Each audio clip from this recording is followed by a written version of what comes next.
Спачатку хацелася б прадставіць слова Кірылу Валерыевічу Сыцько, старшаму навуковаму супрацоўніку Цэнтральнага навуковага архіва Нацыянальнай акадэміі навук Беларусі, кандыдату гістарычных навук, які прэзентуе нам наступны даклад «Парафіяльная хроніка Шчучынскага касцёла як гістарычная крыніца». Калі ласка. Шановные коллеги, добрый день. Рад усіх вітаць хотя б у таким онлайновым формате. Сегодня я хочу поговорить про парафіяльную хронику Шчучынскага касцёла. Парафіяльныя хронікі першай паловы 20-го стагоддзя рымска-каталіцкіх парафій у Беларусі з'яўляюцца досыць унікальнай гістарычнай крыніцай для нашых тэрыторый. То бок, калі для тэрыторый Польшчы яны распаўсюджаны паўсямесна і амаль што ў кожнай парафіі можна знайсці хроніку, то, на жаль, беларускія парафіі не былі так актыўны у плане стварэння і вядзення гэтых гістарычных крыніц. З'яўленне парафіяльных хронік стала магчымым дзякуючы высілкам шэрага рымска-каталіцкіх біскупаў віленскіх.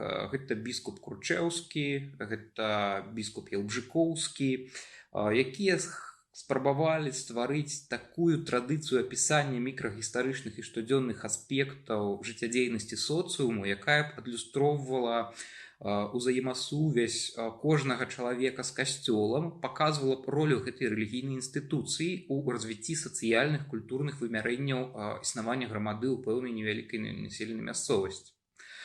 У большасці выпадкаў дадзеныя хронікі існавалі ў выглядзе рукапісных кніг, рукапісных сшыткаў. Адзінае з невялікіх выключэнняў гэта надрукаваная невялікім накладам хроніка Жырмунскага касцёла, таксама хроніка касцёла ў Дудах, гэта зараз Іўеўскі раён, яшчэ некалькі буквально выключэнняў. Гэтыя рукапісныя кнігі, яны неаднаразова перапісваліся і распаўсюджваліся сярод парафіян, сярод тых, хто ўмеў чытаць, у выглядзе копій. Выкарыстоўваліся падчас гамілій для прамоў, падчас парафіяльных святаў, а таксама для навучэння дзяцей у парафіяльных школах.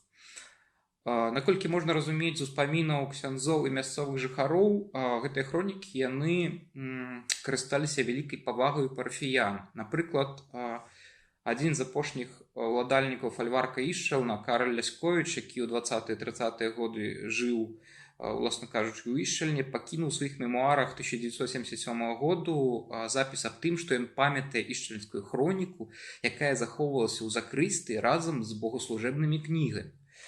І вельмі моцна шанавалася як помнік па ўласнай гісторыі. Таксама Лясковіч цытуе гэтую хроніку, нягледзячы на гістарычныя недарэчнасці, якія ў ёй ёсць.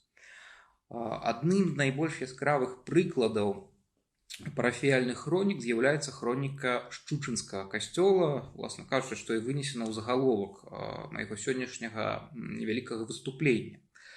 Хроніка Шчучынскага касцёла Тэрэзавельскай захоўваецца на сённяшні момант у арыгінальным выглядзе у адзіным асобніку, па крайней мере, адзіным вядомым асобніку, у архіве калегіума піяраў і парафіі Найсвяцейшай Тэрэзы Авельскай у Шчучыне.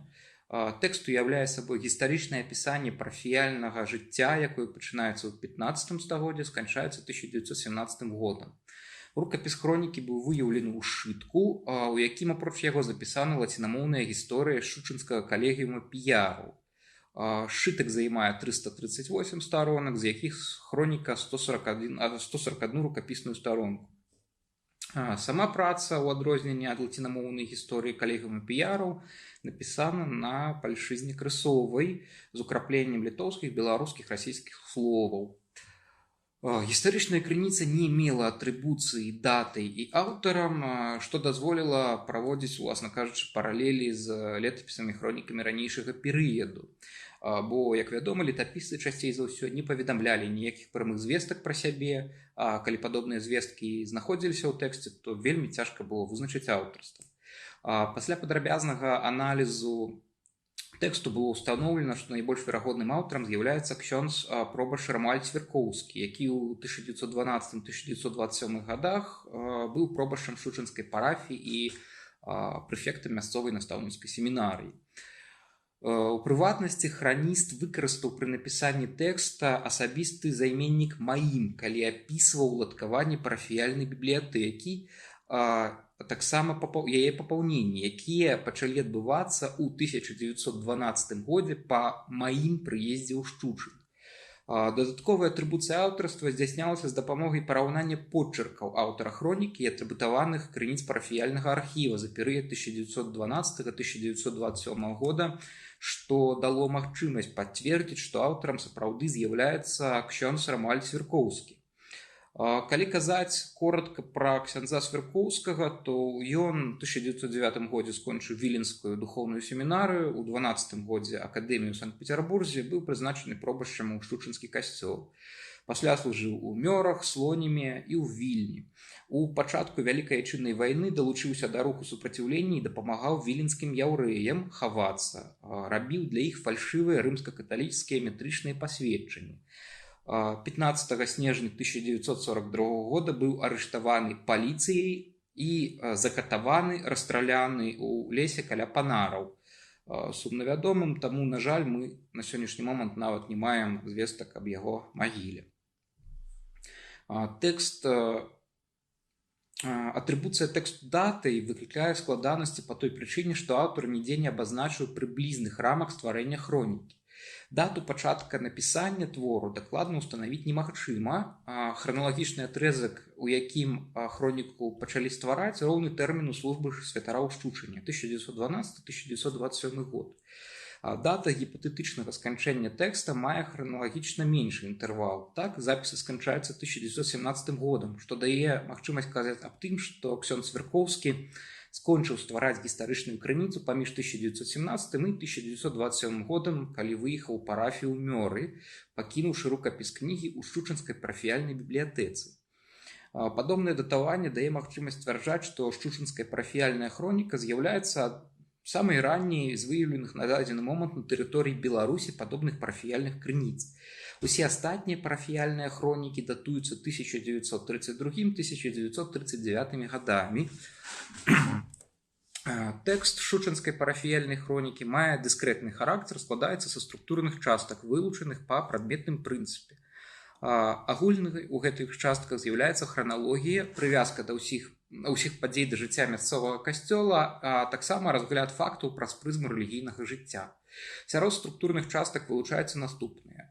Першая частка з гістарычным апісаннем Шчучына і ваколіц, другая частка з апісаннем найбольш важных падзей у жыцці мясцовага касцёла, трэцяе апісанне ўсіх касцёлаў, капліц і філіялаў, якія знаходзіліся ў межах парафіі, чацвёртае апісанне могілак, пятае пералік духавенства, шостае апісанне парафіяльных школ, бібліятэк, сёмае апісанне ўсіх дабрачынных і медыцынскіх устаноў, прытулкаў, багадзельняў, шпіталяў. У сваю чаргу, кожны з дадзеных раздзелаў мае гістарычную частку, у якой апісваюцца падзеі да прыезду ксяндза Свяркоўскага ў Шчучын, і, уласна кажучы, пачасовую частку, якая складаецца з тых фактаў, якія адбываліся на вачах у пробашча ксяндза Рамуальда. Гістарычнай частцы уласцівы пропускі некаторых гадоў, што гавораць аб адсутнасці крыніц, якія пацвятлялі гэтыя падзеі. Напрыклад, адсутнічаюць звесткі аб падзеях у парафіі за 1719-1737 годы, то бок гэтыя годы проста выпалі з тэксту.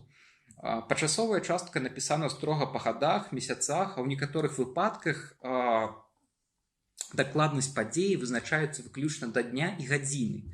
Напрыклад, 25 чэрвеня 1916 года у 5 гадзін вечара адбылася урачыстасць у гонар свята Божага цела і звязаная з ёй працэсія Божага цела. Пры гэтым жаўнеры-іншаверцы, то бок, власна кажучы, рускія карпусы, якія стаялі гэтым часам са сваім палком у горадзе, удзелу ў працэсіі не прыймалі, назіралі за ёй, цытата, курачы і смеючыся з каталікоў. Увагу на сябе звяртаюць запісы, зробленыя на апошніх старонках рукапісу, падпісаныя як карткі. У гэтых запісах адлюстраваны адзінкавыя гістарычныя падзеі, якія здараліся ў парафіі, і спасылкі на крыніцы, у якіх змяшчаюцца звесткі аб гэтых падзеях. Трэба думаць, што святар падчас стварэння працы для зручнасці выпісваў факты з розных гістарычных крыніц, расстаўляў іх у храналагічным парадку, а пасля канструяваў лінейнае гістарычнае апісанне шучынскай парафіі. Як паказаў аналіз, крыніцамі для стварэння тэксту сталі дакументы парафіяльнага архіва, уласныя назіранні ксяндза Свяркоўскага, успаміны мясцовых жыхароў, а таксама гістарыяграфічныя працы. У прыватнасці аўтар мае спасылкі на ксяндза Яна Кручеўскага, біскупства Віленскі, ад яго залажэння, якім былі звесткі аб залажэнні ў 1436 годзе першага касцёла ў Шучыне, які называўся Найсвяцейшай Марыі Панны і апостала Якова. Як можна зразумець, матэрыял 17-20 стагоддзя быў узяты пераважна з парафіяльнага архіву, аб чым сведчаць шматразовыя звесткі на канкрэтныя гістарычныя крыніцы. Напрыклад, Свяркоўскі пры апісанні гістарычных фактаў абазначаў, што на гэтыя факты, напрыклад, цытата, прысутнічае згадка ў парафіяльнай метрыцы, альбо цытата, аб гэтым апавядаецца ў касцельным інвентару, і шмат іншых. Успаміны парафіян актыўна выкарыстоўваліся пры апісанні ксяндзоў, якія служылі ў Шучыне да ксяндза Рамуальда Свяркоўскага. Напрыклад, у 1903-1906 годзе пробашчам быў ксёндз Тадэвуш Саварынскі, які, паводле апавядання парафіян, меў нейкае расстройства псіхічнага здароўя, але штодня да абеду сядзеў у канфесіянале і спавядаў сваіх чужых парафіян. Нягледзячы на сваю пакуту, на сваю хваробу, ён меў вельмі добрае сэрца і раздаваў убогім уласную маёмасць. Усе вышэй прыведзеныя звесткі былі разбаўлены асабістымі ўспамінамі Свяркоўскага, зробленымі ім падчас Першай сусветнай вайны. Ён назіраў за паводзінамі парафіян, адзначаючы нянавісць да расійскай імперыі і масавыя выпадкі супраціву пры спробе прымусіць жыхароў Шучына нешта рабіць на карысць рускага войска. Апісваў павышэнне коштаў на прадукты харчавання, адзначаючы, што жыць становіцца вельмі цяжка. Запісваў звесткі аб першай камуніі дзяцей, заўважаючы, як яны добра чытаюць па-польску, нягледзячы на закрыццё ўсіх польскамоўных школ і гэтак далей.